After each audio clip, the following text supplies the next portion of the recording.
ગાંધીનગરમાં મધુર ડેરી પ્લાન્ટનું લોકાર્પણ કરવામાં આવ્યું। મધુર ડેરી પ્લાન્ટનું કેન્દ્રીય સહકાર મંત્રી અમિત શાહના હસ્તે લોકાર્પણ કરાયું। 128 કરોડ રૂપિયાના ખર્ચે પ્લાન્ટ તૈયાર કરવામાં આવ્યો છે। આ પ્લાન્ટની દૈનિક 2.7 લાખ લીટરની પ્રોસેસિંગ ક્ષમતા છે।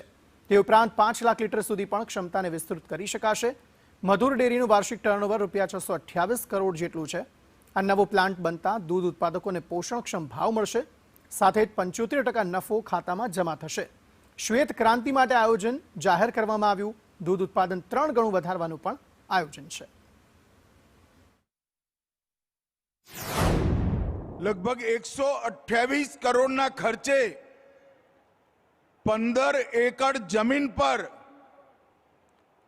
2.5 લાખ લીટર દૂધ રોજનું પ્રોસેસિંગ કરવાનું કામ આપણો આ પ્લાન્ટ કરવાનો છે અને એનો 75% નફો ખર્ચો બાદ કર્યા પછી વધેલા 75% સીધા તમારા બધાના બેંક એકાઉન્ટમાં ટ્રાન્સફર થવાના છે ભાઈ।